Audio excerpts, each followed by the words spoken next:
예수님의 이름으로 기도하였습니다. 아멘.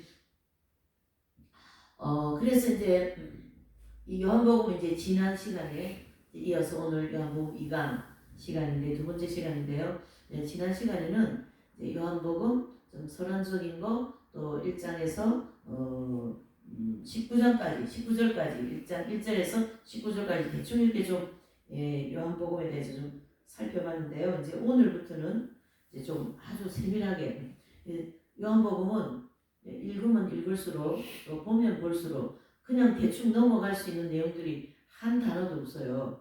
그만큼 그 한 단어 안에 너무 깊은 그 하나님의 그 놀라운 은혜와 그 깊이가 있기 때문에 이게 좀 시간이 많이 걸리더라도 이 한 절 내지는 한 단어 안에 이 하나님의 큰 그 빛 내지는 생명 그런 부분을 확실히 알고 지나가야 될 것 같고 또 이 이긴 자들이 체험하고 있는 이 하나님의 생명에 대해서 있지 않습니까? 그 부분을 세부적으로 요한복음을 통하여 좀 이제 알게 되게 될 줄 믿습니다. 그래서 이 요한복음은 사복음서 중에 가장 영적으로 깊이 있는 복음이다. 그렇습니다. 그래서 우리가 이제 복음서가 4개가 있지 않습니까? 그래서 마태, 마가, 누가는 이제 공간복음으로 이렇게 딱 적고 그 다음에 요한복음은 따로 해서 신학교나 이런 데서도 이제 같이 복음서를 취급하지 않습니다. 내용이 완전히 달라요.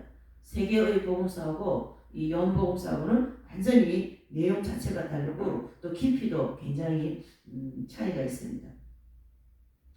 그래서 이 사도 요한이 그러니까 모든 소유를 팔아서 보화를 소유한 그 경험을 중심으로 기록했다. 이건 바로 뭐냐면 모든 소유를 다 팔아서 보화를 소유했다. 그래서 소유하는 것은 광야 여정이고 그 다음에 보화는 예수님의 생명이지 않습니까? 그러니까 그 보화를 경험했다. 이것은 보화를 가졌다. 그러니까 영적 할례와 생명의 내주 합의를 중점으로 그 중심으로 요한복음이 기록되었다. 그 얘기죠. 그래서 그 경험을 체계적으로 이해하지 못하는 사람이면 사실은 교회 시대 이긴 자들을 잘 모르면요. 요한복음은 그 수박 도달지식으로 그냥 쑥쑥쑥 넘어가는 그런 정도밖에 안 돼요. 네, 예수님 믿고 구원받는 그런 정도밖에 될 수 없다. 이래 볼 수 있습니다.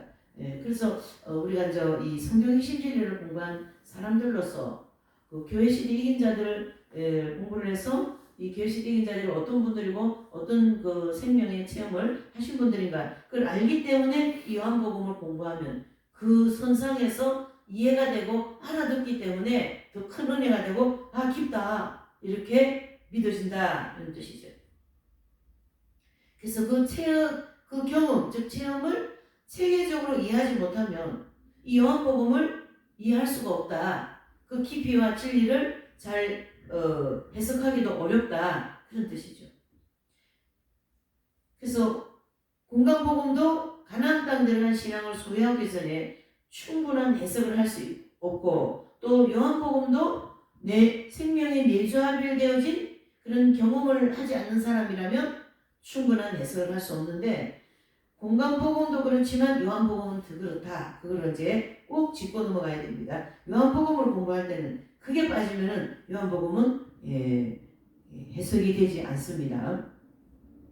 자, 그런 이제 입장에서 지난주도 이제 조금 이제 대충 살폈으니까 이제 오늘은 좀 구체적으로 1절에서 이제 4절까지의 내용을 이제 한번 읽어보실게요. 자, 그래서 1절에서 18절까지의 그 이제 요 내용 제목은 말씀이 육신이 되다. 그러니까 말씀이 육신이 되어서 이 땅에 오셨다라는 걸 1절 18절까지 전체의 내용을 말씀하신다면 1절에서 4절까지 한번 읽어보시죠. 시작. 태초에 말씀이 계시니라. 이 말씀이 하나님과 함께 계셨으니 이 말씀은 곧 하나님이시라.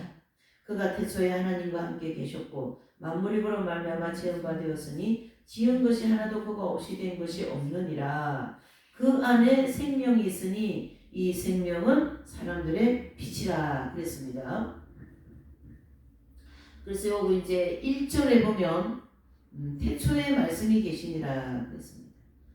그리고 거기다 이제 슬래시를 해서 우리가 성경을 펴놓고 봐야 됩니다.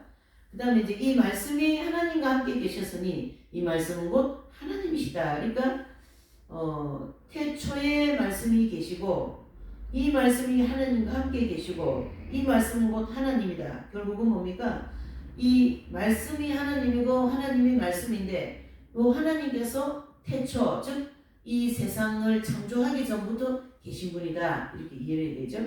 그래서 태초에 말씀이 계시니라. 이 태초는 말씀하신 하나님께서 창세기 1장 1절에 나오는 태초, 그렇죠? 그러니까 천지 창조보다 먼저 계셨다. 그러니까 만물이 생기기 전부터 하나님은 계신 분입니다. 그 얘기를 1절에 합니다. 요한께서 또 하나님이 영원히 스스로 있는 자다. 그렇게 얘기합니다. 그러니까 하나님은 그가 태초에 함께 하나님과 함께 계셨고 그랬어요. 그러니까 하나님은 영원히 계신 분이고 우리가 뭐 천명할 수가 없는 거죠. 그렇죠? 예. 또한 하나님이 영원히 스스로 있는 자다. 우리가 하나님이 영원히 스스로 있는 자 그러면 스스로 있는 자다라는 이 단어에서 누가 하나 생각이 나야 돼요. 어떤 일이 하나 생각이 나야 돼요. 뭐가 생각날까요? 모세가 하나님을 만날 때 누구십니까? 그럴 때 하나님은 나는 스스로 있는 자다. 그랬습니다. 나는 어떤 한다? 스스로 있는 자. 근데 그 하나님이 오늘 이 요한복음 1, 2, 3절에 나오는 게 하나님이고 또 모세에게 나타난 그분 또한 오늘 이 태초에 계신 하나님이시다. 이렇게 우리가 통째로 보셔야 되는 거예요.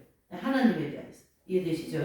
우리가 이런 단어가 나오면 이미 신학 공부도 하시고 공부도 많이 하셨기 때문에 나는 그가 태초에 하나님과 함께 계셨다. 하나님 어떤 분이요? 스스로 있는 분이다. 스스로 있으면 누가 생각나야 돼요? 모세와 하나님이 대면했을 때 누구십니까? 그랬을 때 나는 스스로 있는 자다. 네, 그렇게 했어요. 3절이요. 만물이 그로 말미암아 지음바 되었으니 하나도 그가 없이 된 것이 없다. 그렇죠? 그래서 이 말씀은 곧 하나님이시라. 그가 태초에 하나님과 함께 계셨고 삼위일체 성부 성자 성령께서 각각 다른 인격을 가지고 계시면서도 하나의 몸으로 되어 있다라는 거죠. 그래서 거기서 나오신 성령님은 어떤 형체를 가지고 그렇지 않다는 얘기죠. 마치 흐르는 물과 같다는 얘기예요. 물이 이렇게 흘러가죠. 그 아무 형체가 없어요. 근데 형체가 없는 그 물이 병에 넣으면 병의 모양이 나오고 대접에 넣으면 대접의 모양이 나오고 이런 항아리 같은 데 넣으면 항아리 같은 모양이 되는 그와 같은 형편이다. 이런 뜻이에요. 그래서 성령님은 어떤 형체가 없고 흐르는 물과 같다. 병 속에 들어가면 병의 모습으로 사람 속에 들어가면 사람의 모습으로 볼 수 있다 해서 하나님의 이 신비를 인간의 두뇌로는 이해할 수가 없습니다. 그렇게 정리를 할 수 있고요. 또 하나님께서 우리가 하나님에 대하여 일생을 노력한다 할지라도 하나님을 온전히 안다 모른다 이렇게 볼 수 있어요. 그래서 그래도 교부 시대에 가장 지식이 충만했고 가장 사실은 실제로 공부도 많이 하신 성 어거스틴 성자이죠. 이분은 정말 그 당대 최고의 지식과 최고의 철학을 자랑한 그런 분 중에 한 분인데 이제 예수님을 만나고 이제 그 성령을 받고 뜨거워가지고 말이죠. 이제 그렇게 이제 그 성경을 보면서 그 신비를 느끼면서 가는데 한 번은 꿈을 꿨어요. 근데 요만한 어린아이가 바닷가에 이렇게 앉아가지고 이런 조각비 가진 거, 이런 조각비 같은 거 가지고 그 바닷물을 계속 떠내고 있는 거예요. 이렇게. 그걸 이제 보신 거예요. 이 어거스틴 성자가. 그러면서 하나님께서 그 꿈을 보여주면서 이제 말씀을 하시기 시작한 거예요. 너가 가지고 있는 그 지식은 이 조각비보다 작고 하나님의 지식은 이렇게 바다 물보다 이렇게 넓고 깊다. 그러니까 너가 가지고 있는 아기가 이 조각비 가지고 바닷물을 다 퍼내면 그거 퍼낼 수 있어요? 못 퍼내는 그 어거스틴 자신에 대하여서 그 다음에 그 크신 하나님에 대해서 그런 꿈을 통하여 알려주셨다는 거예요. 그러니 이게 게임이 안 되는 거죠. 쉽게 얘기하면 자신은 최고의 그 당대의 철학자요, 대학자인데 하나님께서는 어거스틴이 가지고 있는 지식을 그렇게 보시더라는 거죠. 그만큼 하나님에 대한 지식과 하나님에 대한 것을 우리가 알기에는 어렵다. 그걸 말씀해주고 있고요. 그래서 사절은 여기 이제 보시면 이렇게 사절에 제가 빨간 글씨로 이렇게 해놨어요. 그 안에 생명이 있으니 이 생명은 사람들의 빛이라 그랬습니다. 사람들의 빛. 자, 그러면 여기에다가 생명과 빛을 이렇게 묶어 놓으셔야 돼요. 생명과 빛을. 그래서 이 생명은 사람들의 빛이다 그랬는데요. 그 생명으로부터 빛이 나온다라는 거예요. 그리고 뭐 어떤 형체가 무슨 박스에서 빛이 나오는가? 아니 뭐 방 안에서 빛이 나오는가? 그런 개념이 아니죠. 그 생명 안에서 빛이 나오는데 이거 그냥 믿음으로밖에 받아들일 수밖에 없고 어떻게 해요? 그냥 그렇구나 하고 그냥 이렇게 우리가 알 수밖에 없다 이런 뜻이죠. 그래서 이렇게 보셔야 됩니다. 빛과 생명은 뗄 수 없는 관계로 되어 있다. 그것이 바로 천국이다라는 거죠. 그래서 천국은 무엇과 무엇으로 충만한 나라예요? 빛과 생명으로 충만한 나라다. 그러니까 생명 안에 빛이 있고 빛 안에 뭐가 있어요? 생명이 있다. 이렇게 볼 수 있으니까 빛과 생명은 뗄 수 없어요. 뗄 수 없는 관계다. 그것이 천국이다라는 거예요. 그러니까 천국은 빛으로 충만한 나라이고 생명으로 충만한 나라다. 이렇게 볼 수가 있습니다. 그래서 하나님 아버지의 몸으로부터 흘러나오는 모든 생명수는 빛과 함께 나타난다. 이걸 어떻게 우리가 머릿속에 어떤 개념을 어떻게 생각할 수 있을까요? 우리 인간의 두뇌로는 어거스틴 아니라 어거스틴 할배라도 안 되는 거예요. 그거는 그냥 믿음으로 받아들일 수밖에 없다. 하나님은 신비적인 하나님이시다. 이렇게 받아들일 수밖에 없다는 얘기죠. 그죠? 예수님의 몸에서 하나님의 몸에서 생명수가 이렇게 흘러나오는데 그게 빛과 함께 쫙 나오더라는 거죠. 자, 그러면 여기서 우리가 한 가지 짚어야 돼요. 뭐냐면 하나님은 언제든지 우리에게 무엇으로 나타나십니까? 빛으로 나타나거든요.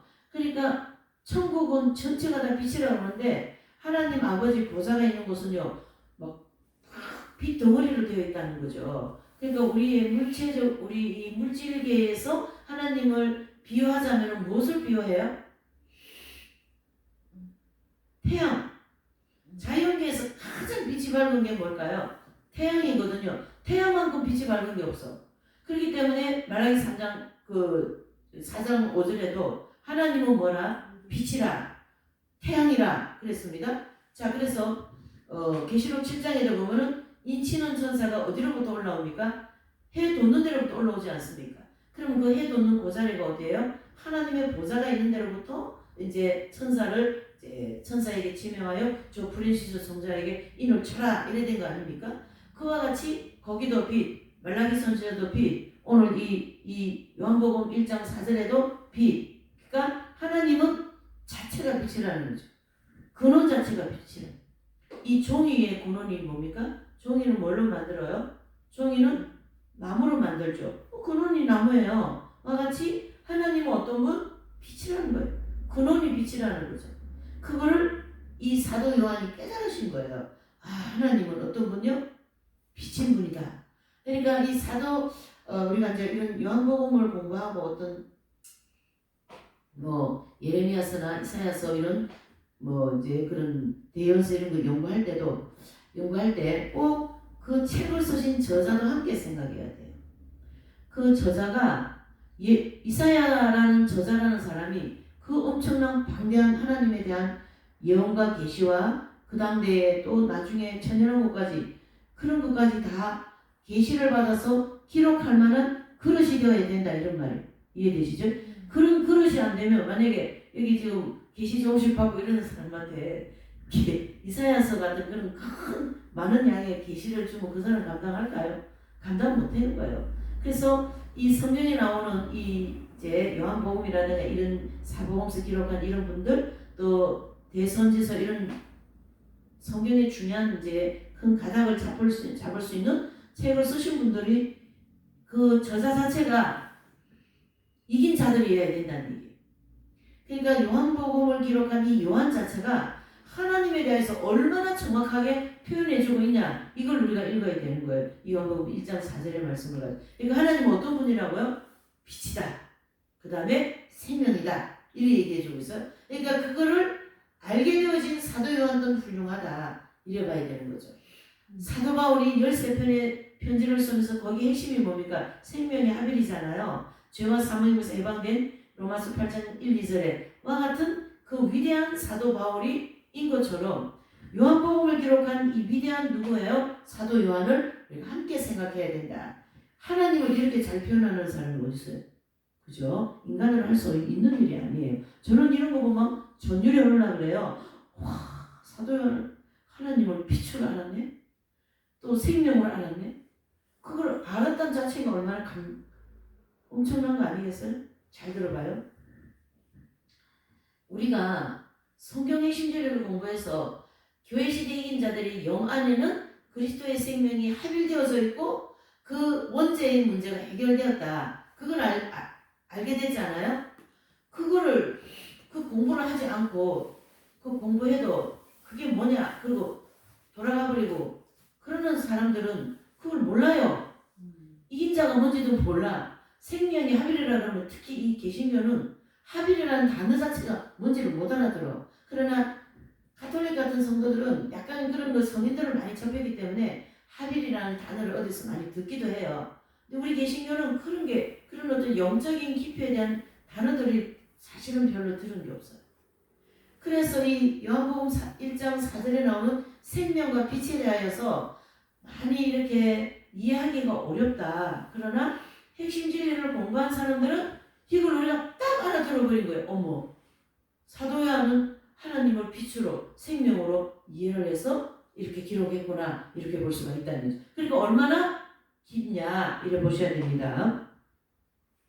자, 그러면 하나님 아버지의 몸으로 흘러나오는 모든 생명수는 빛과 함께 나타나는데 이 빛에는 요 빛에는 인격적인 은혜가 포함되어 있다 이래 보셔야 돼요. 그러면은 인격적인 은혜가 포함되어 있다 이래 보시면 예수님이 이 땅에 오셔서 우리에게 뭘로 나타나셨어요? 거룩한 인격으로 나타났죠. 거룩한 예수님은 이 땅에 오셔서 우리에게 뭘로 나타났냐면요. 인격으로 나타나셨어요. 가늠한 여인을 향하여서 나도 너를 정죄하지 않는다. 죄 없는 자가 돌로 다 쳐라. 이렇게 하시는 말씀과 인격과 모든 것은 다 뭐예요? 예수님이라고 하는 그 생명과 빛 안에서 나오는 인격이다. 이래 보셔야 되니까 그러면은 생명, 빛, 거기다 플러스 하나 더 뭐 해야 돼요? 인격. 이렇게 볼 수가 있다. 이렇게 우리가 예수님을 좀 더 깊이 이해를 해야 됩니다. 자, 그러면 빛에는 빛이죠? 빛에는 인격적인 은혜가 포함되어 있는데 여기에 견주어서 고린도후서 3장 13절 18절에 보면 모세의 수건이 벗겨졌다는 것에 대해서 내용이 나옵니다. 자, 여기 좀 살펴봐야 되는데 중요한 거기 때문에 이거 좀 이 1절에서 4절 이 빛에 대해서 우리가 좀 많이 이해를 해야 돼요. 자, 우리가 핵심적인 공부한 사람들로서 고린도후서 3장 13절 18절이 되겠습니다. 고린도후서 3장 고린도후서 3장 13절에서 18절이 되는데요. 우리 그래도 읽읍시다. 함께 시작. 우리는 모세가 이스라엘 자손들로 장차 없어질 것에 결국을 주목치 못하게 하려고 수건을 그 얼굴에 쓴 것까지 아니하노라. 그러나 저희 마음이 완고하여 오늘까지라도 구약을 읽을 때에 그 수건이 오히려 벗겨지지 아니하고 있으니 그 수건은 그리스도 안에서 없어질 것이라. 오늘까지 모세의 글을 읽을 때에 수건이 오히려 그 마음을 덮었도다. 그러나 언제든지 주제로 돌아가면 그 수건이 벗어지리라. 주는 영이시니 주의 영이 계신 곳에는 자유함이 있느니라. 우리가 다 수건을 벗은 얼굴로 거울을 보는 것 같이 주의 영광을 보며 저와 같은 형상으로 화하여 영광으로 영광이 이르니 곧 주의 영으로 말미암으니라. 그랬습니다. 이 요한복음 1장 4절에서 나오는 이 빛과 고린도후서 3장 13절 18절에 나오는 이 모세와 수건에 대해서는 어떤 관계가 있는가, 그걸 잘 설명해 주고 있어요. 이제 자, 그러면 한번 볼게요. 모세의 수건이 벗겨졌다는 것에 대해서 보면, 모세의 수건이 그리스도 안에서 벗겨진다고 이리 봐야 된다는 얘기죠. 모세의 수건은 언제 벗겨진다고요? 그리스도 안에서 벗겨진다. 그래서 모세를 통해 나타나는 빛이 생명의 빛이다라는 거죠. 그래서 모세 안에 생명이 내주에 계셨는데 그것이 수건으로 이렇게 가려져 있었고, 백성들은 누구만 봤어요? 모세만, 그 수건만 보고 생명의 빛은 못 봤다는 얘기예요. 그래서 사도 바울은 수건을 율법으로 상징하고 설명을 했어요. 고린도 교회 성도들에게. 그래서 여기서 수건은 뭐예요? 율법. 그 다음에 이제 율법으로 상징한 것이고, 그러나 그 수건 이면에 뭐가 있습니까? 생명이 있고 거기에 세키나라고 있다는 얘기죠. 그래서 세키나는 뭐예요? 빛을 가리키게 하거든요. 빛. 세키나라는 것은 빛이라는 단어의 뜻이거든요. 그래서 생명과 빛이 같이 있었다. 그래서 그것을 보려면 수건이 벗어져야 된다. 무엇을 보려면요? 생명과 빛을 보려면 수건이 벗어져야 된다. 그 얘기예요. 그래서 그러기 위해서는 먼저 율법을 통해서 하나님을 대해야 된다. 그래서 생명의 빛에는 인격적인 능력과 지혜가 있습니다. 예. 그래서 모세를 통해서 율법을 주신 것은 이스라엘 백성들이 마치 생명의 빛을 덮은 모세의 수건만 보았던 것 같은 이치다. 그러니까 자, 이제 한 번 더 정리할게요.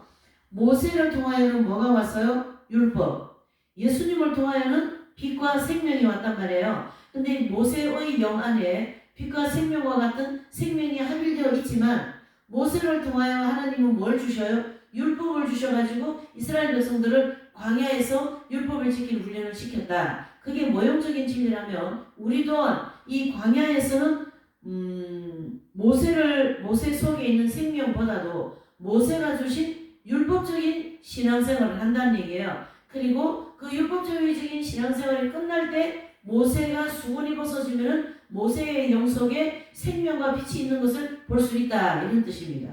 그래서 이 말씀을 정리를 하면 이렇습니다.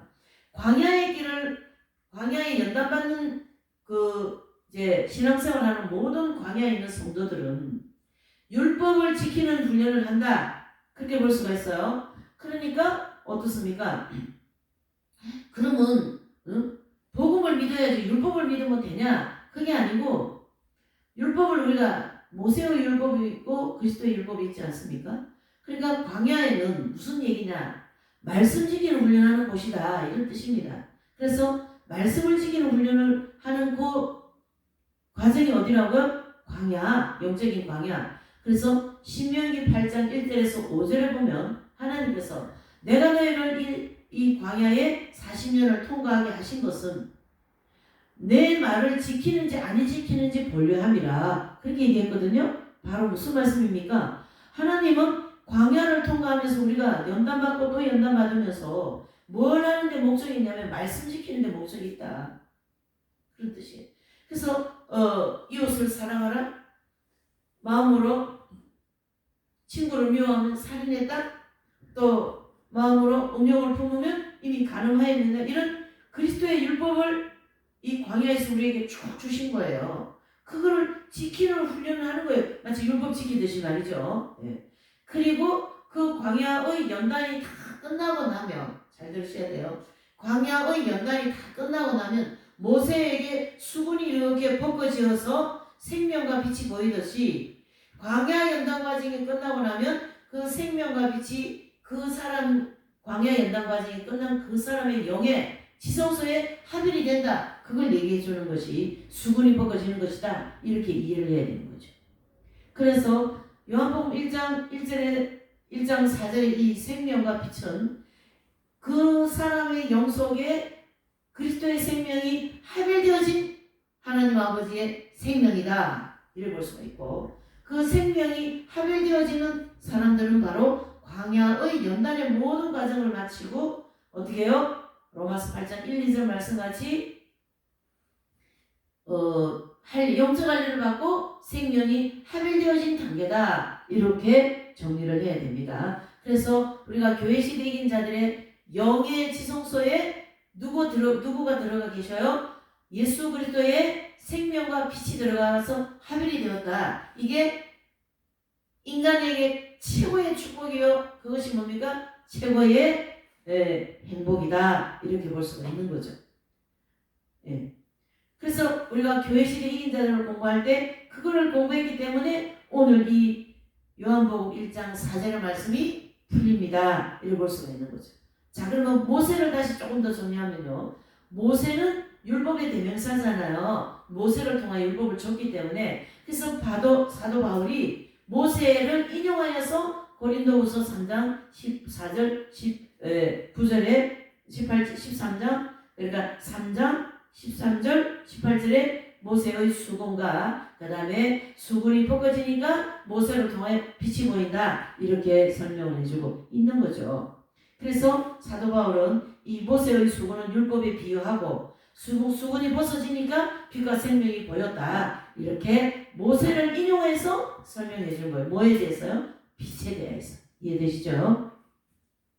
그래서 사도 바울은 수군을 율법으로 상징하고 또 그 수군 안 그 이면엔 생명이 있고 거기에 세키나라고 하는 하나님의 빛이 있다라는 거예요. 그래서 이것을 보려면 수건이 벗겨져야 된다. 그러기 위해서는 먼저 율법을 통해서 하나님에 대하여 나가야 된다는 얘기는 율법을 통하여 하나님께 대하여 나가는 것은 광야의 연단을 받으며 어떻게 말씀 지키는 훈련을 하면서 하나님께 점진적으로 나가서 그 연단이 다 끝나고 나면은 생명이 합일된다. 이렇게 보셔야 됩니다. 자, 그 다음에 이제 생명의 빛에는 인격적인 능력과 지혜가 있다는 얘기예요. 생명의 빛에는 뭐가 있어요? 인격과 능력의 지혜가 있는데 모세를 통하여 율법을 주신 것은 이스라엘 백성들이 마치 생명의 빛을 덮은 모세의 수군만을 보한 것과 같은 이치라는 거예요.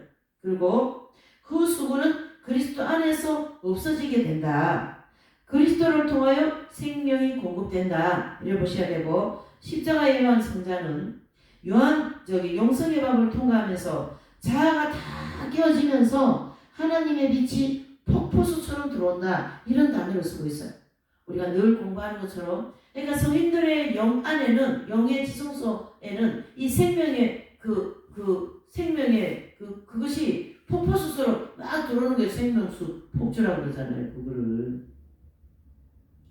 그러니까 요한복음 1장 4절에 이 생명과 빛을 그렇게 풀어나가야 되는 거예요. 이 생명과 빛, 근원적인 거. 자, 이렇게 생명을 빛으로만 얘기하는 경우도 있고 이것을 분명히 적과 꿀이 오르는 가나안 땅을 기업으로 받은 성도들에게만 나타나는 경험이다. 이를 보셔야 됩니다. 그래서 이 땅에 몸을 가지고 있으면서 하나님께서 정해놓은 모든 연단의 분량을 다 마치고 나면은 이 경험을 한다. 이런 뜻이에요. 그래서 우리가 성경을 중심으로 보면 첫 번째, 두 번째, 세 번째의 연단을 마치고 나면 이 경험을 한다. 이렇게 볼 수 있고 요소서 5장 9절을 보면 이제 이스라엘 백성들이 애굽에서 나와가지고 광야 연단 과정을 다 마치고 이제 가나안 땅 입구에서 가나안 땅 들어가기 위해서 이제 할례식이 있는 거거든요. 그게 요소서 5장 9절에 나오는 거예요. 그래서 그 할례를 마치고 가나안에 들어가는 거거든요. 그런 것처럼 광야의 연단 과정을 다 마치고 영적 할례를 받고 생명이 합일되어진 성도들은 이 땅에 그렇게 많지 않다. 이렇게 보셔야 돼요. 예. 그런 분들을 가르쳐서 거룩한 성인들. 예. 이 성경에 나오는 인물들 누굽니까? 사도 바울이라든가 12제자라든가 또 폴리캅이라든가 또 초대 교부들 아다나시우스라든가 또 이 어우신 성자라든가 이런 모든 대교부들이라든가 12제자들이라든가 이런 분들이 이 땅에서 몸을 입고 있으면서 영적 할례를 받아서 이 예수 그리스도의 생명을 그들의 영 지성소에 합일되었다. 이렇게 볼 수가 있는 거죠.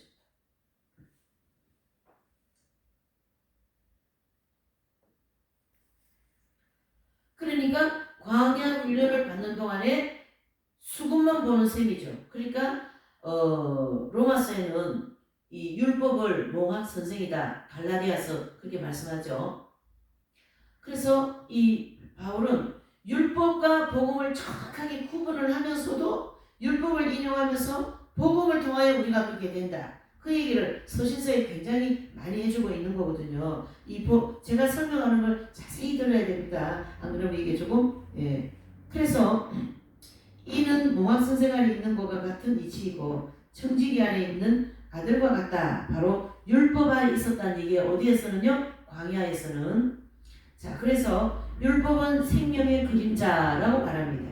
율법은 뭐의 그림자요? 생명의 그림자. 그래서 우리가 이렇게 보시면 더 이해가 될 것 같아요. 율법은 아직 미완성, 복음은 완성. 그러니까 복음 안에 생명이잖아요. 그러니까 율법은 뭐라고요? 생명의 그림자라는 말이 맞는 거죠. 그래서 하나님의 생명을 감당하려면 가나안 땅에 들어가야 하고요. 광야에서는 수금만 보는 셈이다. 그런 뜻이죠. 이스라엘 백성들이 걸어갔던 이 광야 40년의 길은 율법을 지키면서 정결하게 되는 과정이다. 바로 광야 연단 과정이다. 이를 보시고요.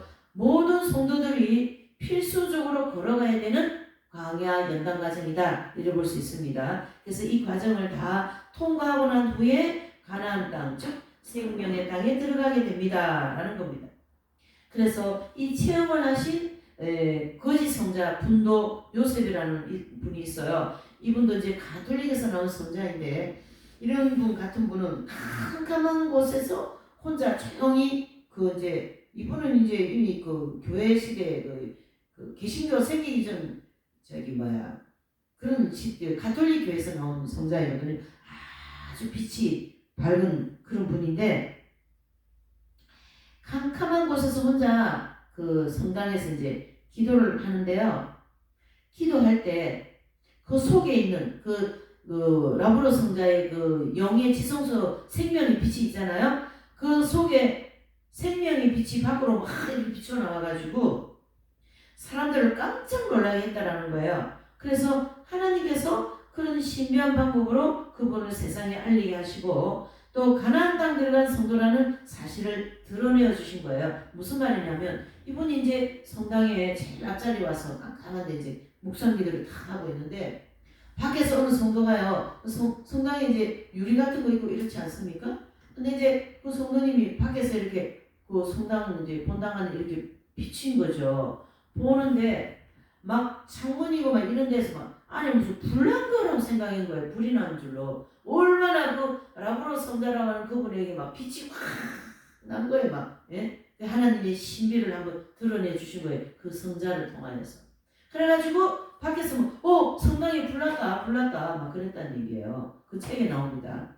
그래서 들어가서 보니까 막 그 길을 다니던 그 거지 분이 거기 와가지고 기도를 하니 그 거지 성자 우리야 성자지. 응? 거지같이 생긴 그분이 왔다 갔다 미제르레 하나님 아버지 사랑을 외치고 다니는 하나님 사랑이 너무나 네 가슴이 뜨거워가지고 막 겨울에도 옷을 막 풀어 헤치고 다닌다 하잖아요. 얼마나 하나님에 대한 사랑이 뜨거웠는지 그 생명의 빛이 그 안에서 그렇게 역사하니까 얼마나 뜨거웠겠네 말이죠. 응?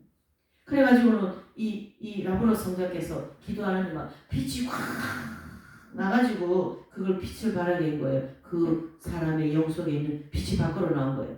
그러니까 그 성당만 전체가 막 불난 것처럼 그렇게 됐다고 하지 않습니까? 그러니까 성도가 들어와가지고 막 깜짝 놀랐어요. 아까 그 거지 그 청년이 이게 저 기도하는데 빛이 그래 나니까 그때부터 이분이 성인으로 이제 막 사람들이 알아가지고 길을 막 지나갈 때 말이죠. 길을 지나갈 때 성인이 온다고 막 성인이 지나간다고 막 그러니까 이 라브로 성자께서는 어때요? 다시는 그 길을 들어가지 않았어요. 자기를 성자라고 하니까 큰일 나는 거예요. 이 사람들은. 그런 소리 들으면 막 도망가 버리는 거예요. 성자라고 하면. 우리 자매님한테 성자라고 그러면 그 길에 또 가서 나 성자 소리 나 성녀 소리 또 들어야지. 그럴까? 네. 아이고 성령 소리 들으면 안 돼. 그리고 다른 데로 도망가겠죠. 네. 이렇게. 그러니까 이 생명의 빛이 합일되어진 분들은 그렇다. 이 얘기를 지금 하는 거예요.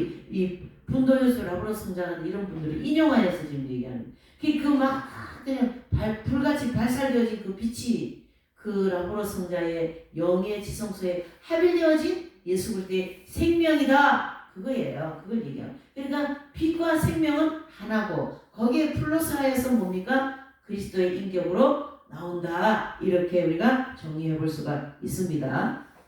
자, 오늘은 이 두 가지 정리할 수 있어요. 요한복음 1장 1절에서 4절까지 내용은 하나님은 어떤 분이에요? 태초, 창조 전부터 계신 분이다. 그렇죠? 그리고 3절에 만물이 그로 말미암아 체험되어지지 않은 것이 하나도 없다. 오직 하나님 아버지 손으로 인해서 이 모든 만물이 창조되었다. 태초 전부터 계신 하나님 아버지, 그 다음에 그분 손을 통하여 만물이 창조되었다. 세 번째로는 뭡니까? 하나님은 빛과 생명이다. 그래서 빛과 생명은 뗄 수 없어요. 뗄 수 없는 관계이고 거기에 그 생명과 빛 안에서 인격, 그리스도의 인격이 나온다라는 거예요. 그래서 예수님이 이 땅에 오셔가지고 생명의 근원이신 예수님이 오셔서 모든 사람들에게 뭘 비춰주고 가셨어요? 빛을 비춰주고 가는데 그게 바로 인격의 빛이다라는 거예요. 여러분, 저는 이 말씀, 오늘 4절의 이 말씀을 통해서 정말 우리가 공부한 이 성경의 시리즈는 너무나도 위대하다. 거기에 들어간 생명이 합일되어진 이 성인들은 정말 그냥 무슨 말을 이렇게 표현할 말이 별로 없어요. 너무나도 얼마나 좋을까. 저 체험을 했으니까 그 엄청난 세 번째 연단을 다 통과하고 말이죠. 참 깊이 우리가 진리와 함께 종합적으로 오늘 이 4절의 말씀과 1절 3절의